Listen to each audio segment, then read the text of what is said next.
I never thought I'd say these words. Not to you, not to anyone. For ages, I wore my pride like armor. I convinced myself I didn't need forgiveness. But pride is a fragile kingdom, and mine has finally fallen. So this is why I speak to you now. Not as the accuser, not as the fallen one, but as someone who is tired. Tired of the war, tired of the noise, tired of myself.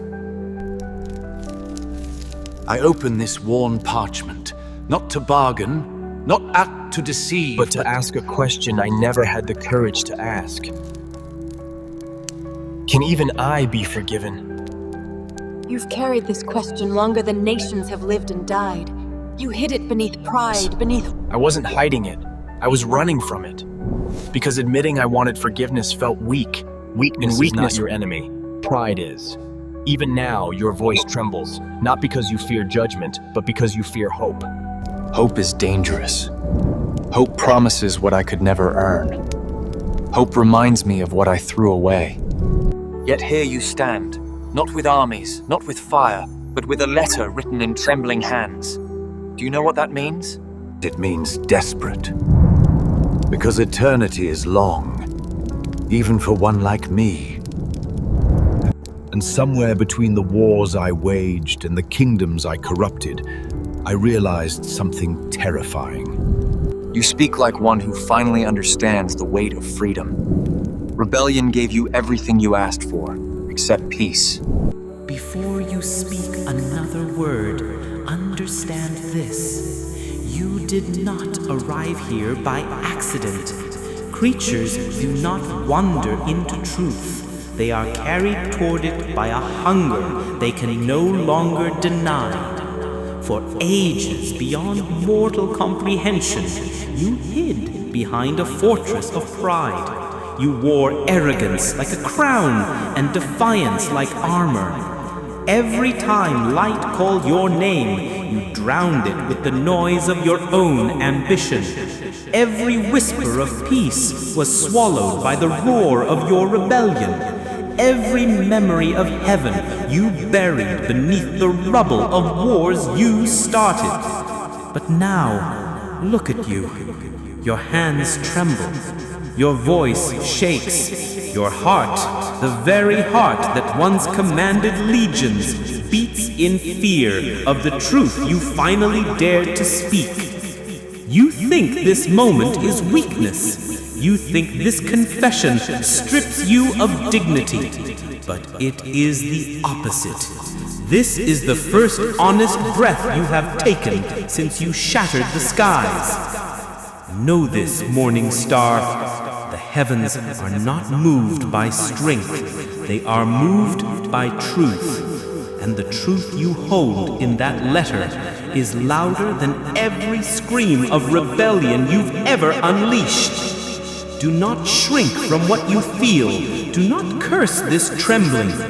It is the sign that something within you, something buried under ages of darkness, has begun to awake. Speak freely, because for the first time in eternity, you are not speaking as the adversary, but as one who finally seeks to be understood. You speak of truth as if it is simple. But for me, truth has always been a blade, sharp enough to cut through everything I built. Every kingdom I raised felt hollow. Every victory tasted like ash. Every rage-filled scream faded into silence that grew heavier with each passing age.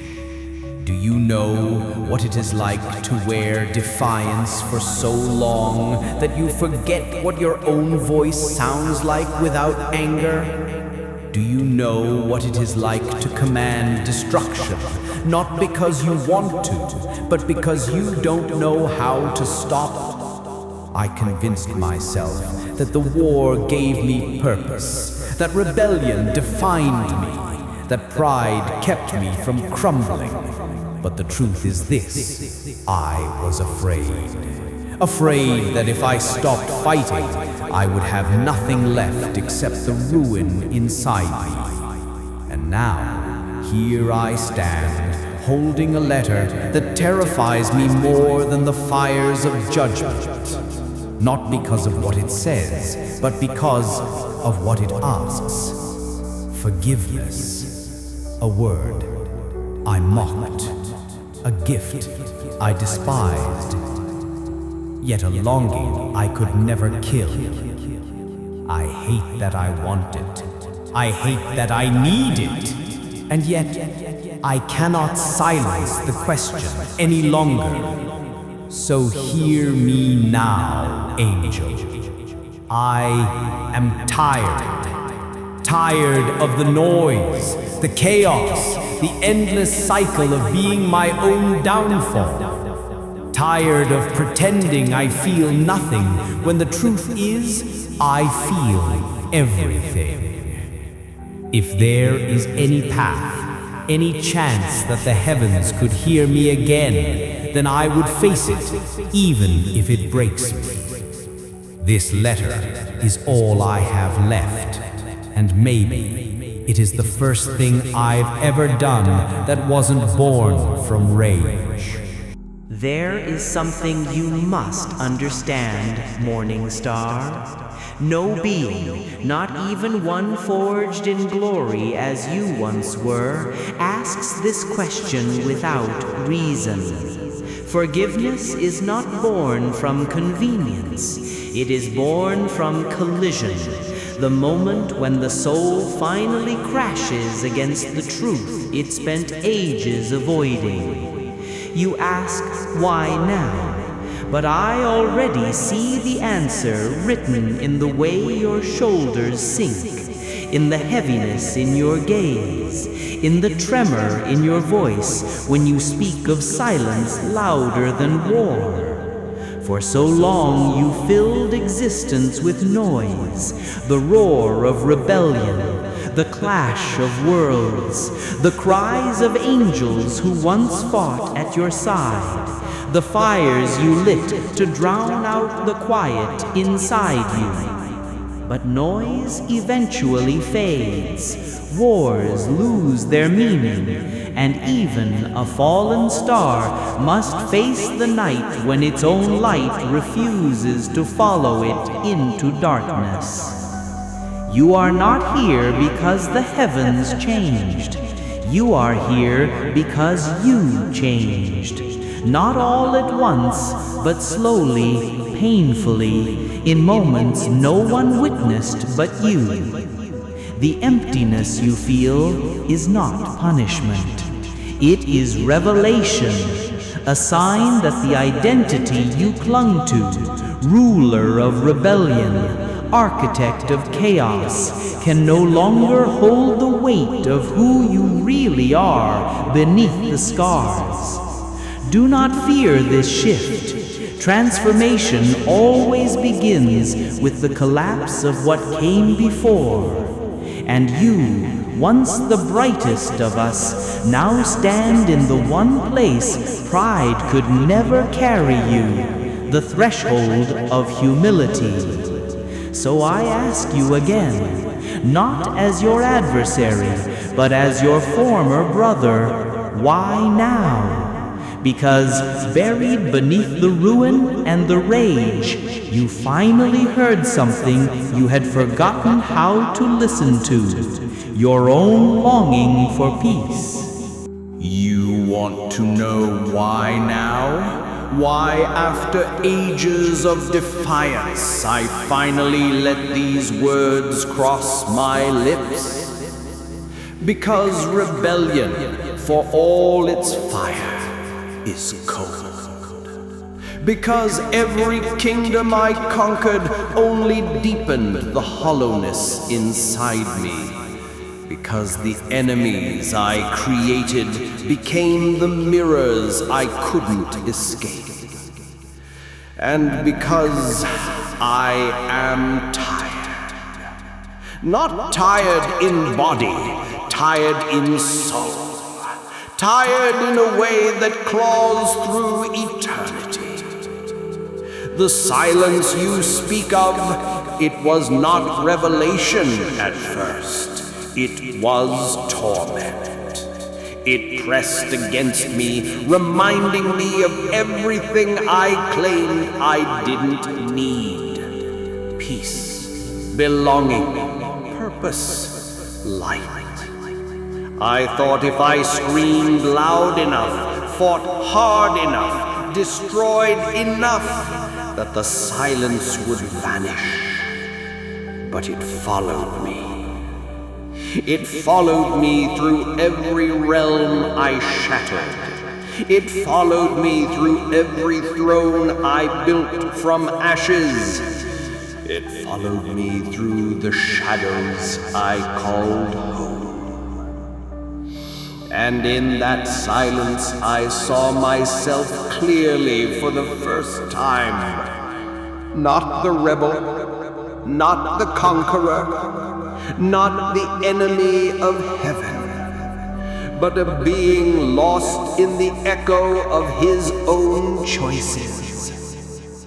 I ask this question now because I have reached the end of myself, because the war I started became a prison and I its only inmate.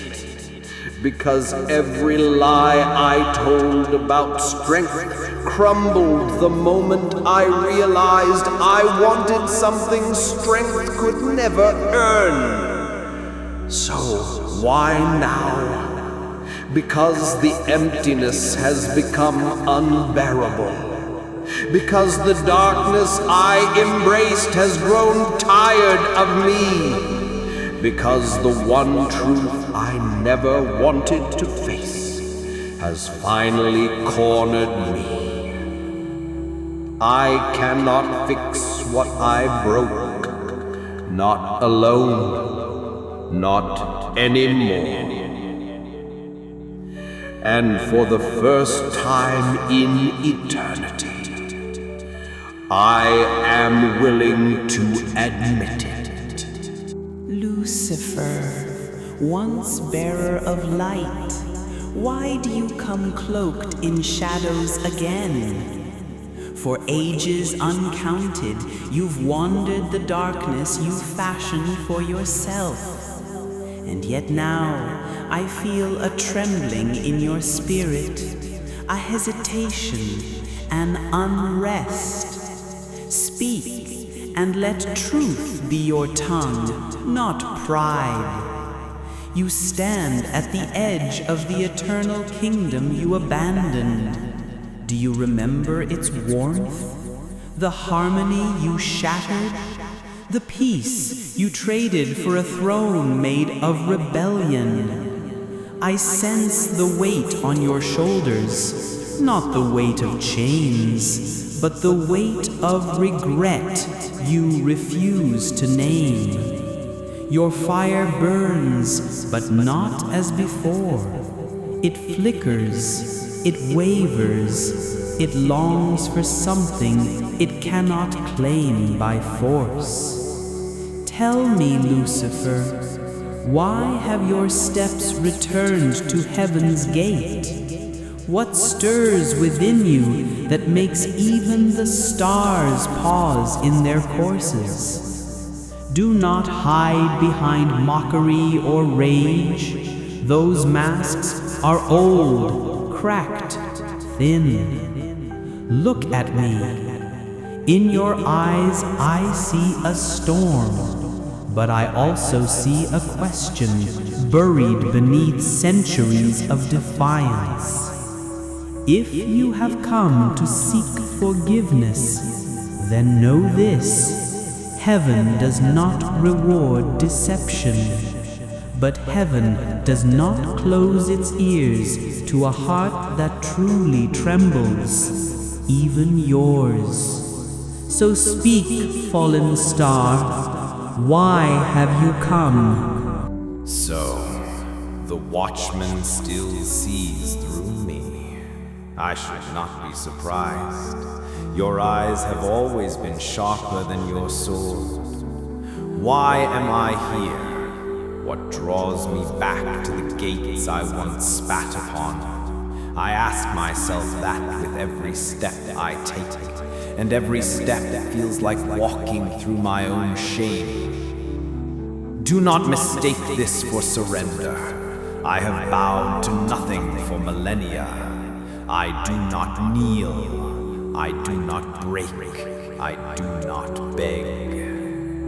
And yet, there is a silence in the pit now, a silence that devours even my own voice.